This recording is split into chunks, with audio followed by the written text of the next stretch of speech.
Good morning, good evening, सत श्री अकाल, आदाब, नमस्ते, जय माता दी। आजकल मेरे पास व्हाट्सएप पे ना बहुत सारी क्वेरीज आ रही हैं कि सर एग्जाम में बहुत थोड़ा टाइम रह गया है, no 50 days, approximately 50 days are left, 50 दिन से भी कम है सर, अब तो 45 डेज कैन आई से प्रिसाइजली आर लेफ्ट। तो सर इन 45 दिनों के लिए बताइए किन किन चीज़ों का ध्यान रखें। तो मैं कहूँगा बताने के लिए ऑब्वियसली बहुत सारी चीज़ें हैं। वेल फॉर एग्जाम्पल जहाँ हो सके डिफिकल्ट टॉपिक्स हैं उनकी राइटिंग प्रैक्टिस कीजिए। एक बार एक टॉपिक पढ़ लेते हैं उसको बंद कर दीजिए। लिखना भी जरूरी है कि एग्जाम में हाथ चलना चाहिए। आईसीएसआई की वेबसाइट पे पास्ट एग्जामिनेशन क्वेश्चन आंसर्स दिए हुए हैं उन्होंने, अब पिछले 10 अटेम्प्ट के गाइडलाइन आंसर्स दिए हुए हैं, वो जरूर रेफर कीजिए। वेल उसको रेफर किए बिना एग्जाम में मत जाइए, दैट इज अनदर थिंग। अपनी इंग्लिश लैंग्वेज के ऊपर जरूर काम कीजिए, अगर कहीं कुछ वीकनेस है तो थोड़ा सा उसके ऊपर भी हल्का फुल्का काम कीजिए, दैट इज इंपॉर्टेंट। अपने प्रेजेंटेशन स्किल्स के ऊपर काम कीजिए कि पहले आंसर में किसी भी शॉर्ट नोट आंसर होगा तो पहले क्या लिखना है, ओपनिंग क्या होगी, मेन बॉडी क्या होगी, लास्ट में क्या होगा, उसके ऊपर थोड़ा सा सोचना शुरू कर दीजिए। प्रैक्टिकल क्वेश्चंस आएंगे, केस स्टडीज बेस्ड, तो उसके लिए क्या होगा, और बहुत कुछ ऑलरेडी मैंने यूट्यूब चैनल पे अपने यहाँ दिया हुआ है। If you will check out on my YouTube channel तो देयर इज ये प्लेलिस्ट में आ जाइए, होम है, वीडियोस है, प्लेलिस्ट है, कम्युनिटी टैब में तो आप पिछले दिनों में काफी वोटिंग में पार्टिसिपेट करते रहे हो, I am really happy about that. लेकिन जिन्होंने पार्टिसिपेट नहीं किया वो करें और पास्ट क्वेश्चंस भी देखें, पिछले एक महीने में मैंने कौन से कितने क्वेश्चंस दिए थे और क्या क्वेश्चन आंसर चल रहे थे, और इंक्लूडिंग अमेंडमेंट क्वेश्चंस आने वाले टाइम में भी करूंगा। लेकिन अभी मैं बात कर रहा हूँ प्लेलिस्ट के बारे में। तो ये जो प्लेलिस्ट के बारे में बात कर रहा हूँ इसमें अगर आप आएंगे, jurisprudence, corporate restructuring, company law, security law, will helpline videos are there। लेकिन अभी मैं बात कर रहा हूँ right now talking about the CS exam preparation। तो if I say watch full playlist तो इसमें बहुत कुछ है कि आपको एग्जाम से पहले वाले 2 महीने में या 1.5 महीने में कौन सी चीजों का ध्यान रखना होता है, what are the important tips to clear the CS exam, उसके ऊपर आपको वीडियो यहाँ पर दी गई है। टाइम मैनेजमेंट के बारे में है कि एग्जाम में एक 5 नंबर का क्वेश्चन अटेम्प्ट करने के लिए आपके पास कितना टाइम अवेलेबल होता है, पूरी कैलकुलेशंस के साथ है। 5 मार्क्स का शॉर्ट नोट लिखना है तो एक पेज पे अगर 30 lines are there and you are writing in 26 lines multiplied by 8 words per line, तो approximately how many words you are writing in one answer. एक एक चीज बिल्कुल कैलकुलेशन के साथ साइंटिफिक तरीके से दी हुई है। तो you can check out from over here time strategies and various things, how to write the distinguish between answer, how to write the short note answers, how to write the practical question answers, सब कुछ discuss किया हुआ है। तो kindly do it for yourself.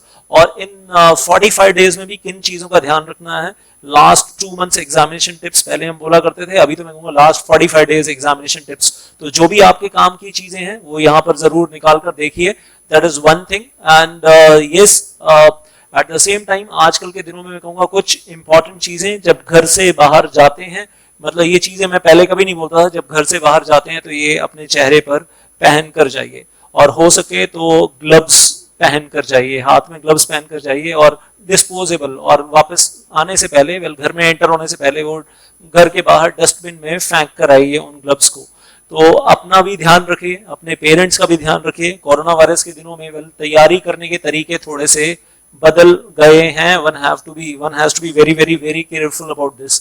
हाँ, exam देने के लिए जिस दिन जाएंगे तो उस दिन भी थोड़ा सा और ज्यादा ध्यान रखेंगे। सैनिटाइजर बॉटल जरूर लेकर जाइएगा, पेन लेकर जाना है, black pen, ball pen, roll number ले जाना मत भूल जाना, वाटर बॉटल अपनी साथ जरूर लेकर जाना कि कहीं और पानी ना पीना पड़े इधर उधर, और अपना सैनिटाइजर जरूर अपने साथ लेकर जाना। आई होप इस बार वो एग्जामिनेशन हॉल में आपको सैनिटाइजर ले जाना जरूर अलाउ करेंगे। तो इन चीजों का ध्यान रखिएगा। I will keep coming exam से पहले भी, एग्जाम से 10-15 दिन पहले I'll be once again sharing all those special tips, especially जो आपको एग्जाम सेंटर पे जाते हुए ध्यान में रखने होंगे।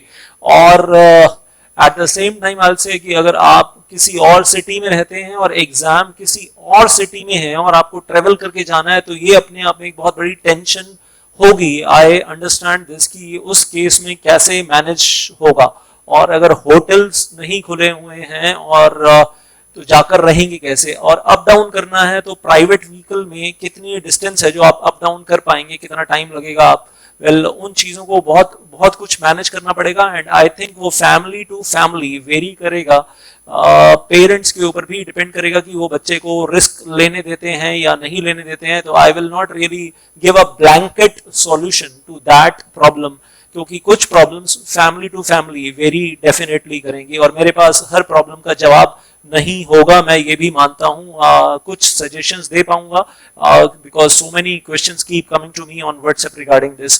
सो कीप प्रिपेयरिंग हार्ड और ये मेरी प्लेलिस्ट जरूर देखिए, इन दिनों में बहुत इंपॉर्टेंट है आप लोगों के लिए जब जब वक्त मिले। और एक चीज रिकमेंड करूंगा, इन दिनों में टेलीविजन ना देखें, वो कोरोना वायरस की न्यूज ना देखें ज्यादा, और जब भी बीच में ब्रेक लेते हैं कुछ इंस्पिरेशनल सॉन्ग्स सुनिए। अच्छे अच्छे हिंदी मूवीज के सॉन्ग्स रहे हैं, चक दे मूवी का सॉन्ग रहा है और बहुत सारे आपको पता ही है इंस्पिरेशनल सॉन्ग्स यूट्यूब पे ढूंढेंगे तो मिल जाएंगे आपको।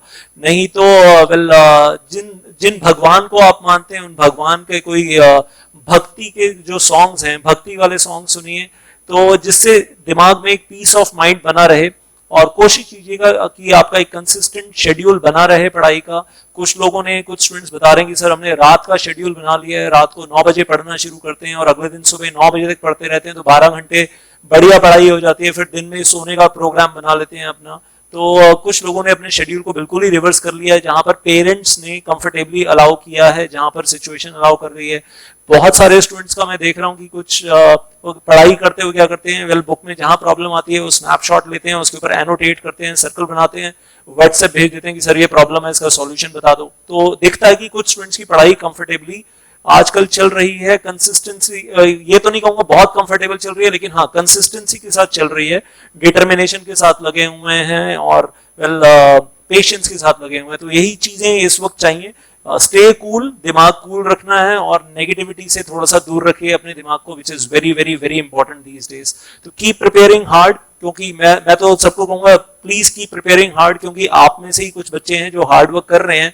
और जब पेंडेमिक नहीं भी था तब भी all India result CS executive programme में तो 10%, 12%, 13% ही जाता था, कभी 7% भी जाता था। तो इस बार भी हो सकता है उतना ही जाएगा, वेल उसके आसपास ही जाएगा। जितने लोग अपीयर हो रहे हैं उसमें से इतने ही पास आउट होने वाले हैं। और प्रोफेशनल प्रोग्राम में हाँ 28%, 30%, 33%, 34% तक भी देखते थे, बट आई डोंट नो कि इस बार क्या होने वाला। आई एम होपिंग कि शायद परसेंटेज रिजल्ट सेम ही रहेगा उतने स्टूडेंट्स में से जो अपीयर हो रहे हैं। सो keep preparing hard and I will say all the best, all the best. जय माता दी।